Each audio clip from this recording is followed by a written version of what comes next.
kepada Komforda? Kalau kawan-kawan wilayah ya dan daerah itu masih melihat ke orang pusat. Kalau INI itu tidak pecah, ya, undang-undangnya masih menyatakan dia wadah tunggal. Iya. Yang pecah itu adalah kepengurusan. PP versi Kongres, PP versi KLB. Yang tadi diharapkan versi KLB mampu, ya, dia ditugaskan oleh KLB itu untuk konsolidasi, untuk kembali melakukan untuk kembali bersatu gitu kan, tapi gagal. Karena produk KLB juga sudah mengangkangi hasil Kongres luar biasa dan anggaran dasar, anggaran rumah tangga. Nah, jadi kembali bagaimana mengantisipasi supaya tidak ada dampak pecahnya kepengurusan di pusat ini ke wilayah? Jangan undang, selesai, nggak usah undang. Kalau diundang, misalnya versi Kongres diundang, yang versi KLB akan berupaya untuk bisa masuk ke wilayah itu. Begitu juga sebaliknya, termasuk juga Konverda. Ya, kalau Konverwilnya sudah dinyatakan sah, nggak ikut kemana-mana, ya, nah sudah jalankan Konverda itu. Gitu. Karena apa susahnya sih orang Jakarta yang mengaku PP versi Kongres, PP versi KLB, ya, yang di luar daerahnya? Mungkin lebih banyak orang yang ada di daerahnya, ya kan? Tapi kan gini Bang Bro, dalam ART itu kan jelas runtunan perjalanan Kongres luar biasa. Mau apapun lah ya, dalam di pasal 10 kan jelas alat kelengkapan. Pasal 10-nya lebih dirinci lagi. Kongres luar biasa. Nah, kalau sudah terlaksana Kongres atau Kongres luar biasa, maka ada jeda waktu 6 bulan untuk melakukan konsolidasi, yaitu Konferwil selama 6 bulan. Jika wilayah tidak melaksanakan Konferwil, dikasih waktu tambahan 2 bulan. Dan apabila tidak dilaksanakan PLT juga, itu kan, ketika tidak dilaksanakan juga, maka PP dapat menunjuk pelaksana tugas. Nah, kemudian juga dari Pengwil ke bawah, ya kan? Setelah terlaksana Pengwil itu dalam keadaan normal. Kalau tidak ada dualisme kepemimpinan dalam keadaan normal, ya maksudnya apa ya? Kongresnya sah, terpilihlah ketua umum yang sah. Nah, ketua umum ini periodenya hanya 3 tahun. 3 tahun ini kan waktu yang singkat. Ya. 1 tahun pertama itu tahun konsolidasi. PPINI itu konsolidasi ke Pengwil, ya.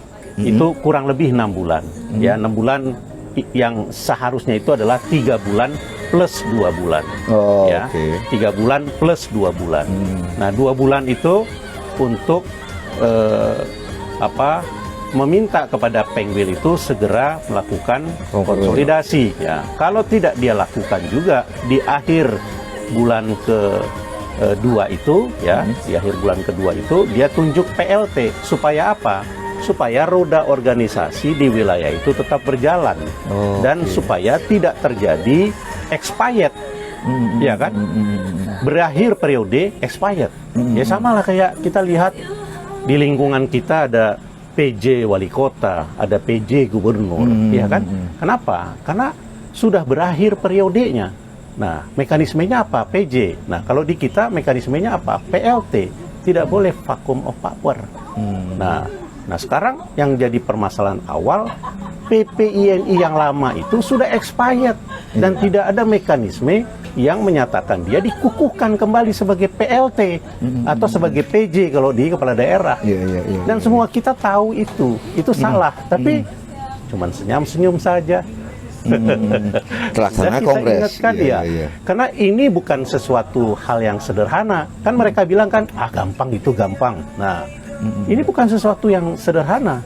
Karena dampaknya itu ini yang terjadi sekarang. Nah, kalau bicara masa bakti kan berarti kalau merujuk ke anggaran dasar atau anggaran rumah tangga INI itu kan ketua umum kan jelas 3 tahun tersebut angkanya 3 tahun setelah dilantik. Betul. Nah, sedangkan untuk pengurus wilayah dan pengurus daerah, pengurus wilayah sama atau mengikuti masa bakti Iya. pengurus pusat, Iya. dan begitu juga dengan Pengda. Iya. Itu gimana? Dalam artian kalau meruntun ke bawah, apakah ini expired semua dong jadinya? Jadi kita itu bukan dari atas ke bawah, harusnya dibalik. Karena kedaulatan tertinggi ada di anggota. Anggota dari mana? Ada di Pengda. Nah, kalau Pengdanya taat periodisasi, ya, taat aturan anggaran dasar, anggaran rumah tangga. 3 tahun berakhir, dia dengan inisiatif sendiri kita konverda. Ya, misalnya Pengwilnya kita konverwil. PP bermasalah, kita tidak usah undang PP dulu. Kalau saya tidak salah, zamannya Hapendi, ya, yang di PP IPAT, Bali cukup lama tidak mau melaksanakan konverwil, ya, karena mereka mungkin punya pemikiran yang berbeda, ya, walaupun kemudian dibuatlah PLT, gitu, kan. Nah, jadi tapi kalau di PP IPAT kan tidak ada dualisme kepemimpinan, berbeda dengan INI. Nah, kalau bicara dampak, dampak ini kan sekarang sudah mulai terjadi nih. Kemarin di Kerawang, yang terbaru ini di Subang, bahkan terjadi, maaf, heboh di media sosial, di TikTok itu heboh. Konverda sudah dilaksanakan di Subang, tiba-tiba muncul PLT. Dan kemudian mengadakan kegiatan. Ini semua akibat, bro. Ya.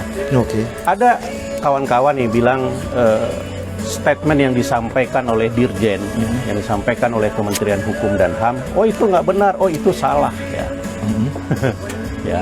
Ingat, walaupun di pasal 82 ayat 5, kan di situ disebutkan, pasal 82 ayat 5 UU JNP, pembinaan dan pengawasan organisasi dilakukan oleh kementerian, ya, melalui Permenkumham, ya. Walaupun Permenkumhamnya belum lahir, tapi itu kan tidaklah sulit, ya, seperti kalau di pasal 66, ya, nah 67, nah 66A, ya, nah itu kan sudah gitu kan. Nah, tapi kalau yang pasal 82 ayat 5, nah Permenkumham tentang pembinaan dan pengawasan organisasi YNI belum lahir. Tapi ingat, di pasal 4 sumpah jabatan kita. Karena notaris itu, ya, ini juga berkaitan dengan perilaku. Kalau perilaku itu pribadi, etikanya, kalau dia sudah melawan pemerintah yang sah, kalau saya nggak setuju. Tapi kan digugat mereka. Ya itulah, ya. Digugat dan menang loh, Bang Bro. Padahal sumpahnya, saya bersumpah, ya, salah satunya tunduk dan patuh kan terhadap peraturan perundang-undangan. Tapi mereka menang. Ya, itu kan lain hal. Kalau yang kita bicarakan seharusnya, ya, PPINI itu bukanlah pengurus yang melawan pemerintah. Bukan, ya. PPINI itu salah satunya, dia harus mampu bekerja sama. Dia harus mampu mengisi, ya, apa permasalahan-permasalahan kenotariatan di bidang hukum, ya, yang misalnya sudah tidak sejalan dengan kondisi pada saat ini. PPINI itulah yang harus duduk bersama-sama dengan pemerintah, ya, Kementerian Hukum dan HAM, dan juga hubungan kerjasama antar lembaganya dengan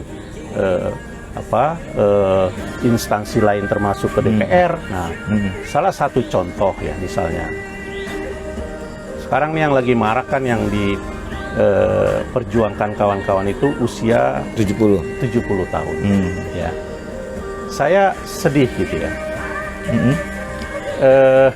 Seharusnya, ya, banyak sekali aturan-aturan yang ada di Undang-Undang Jabatan Notaris itu yang sudah harus disempurnakan.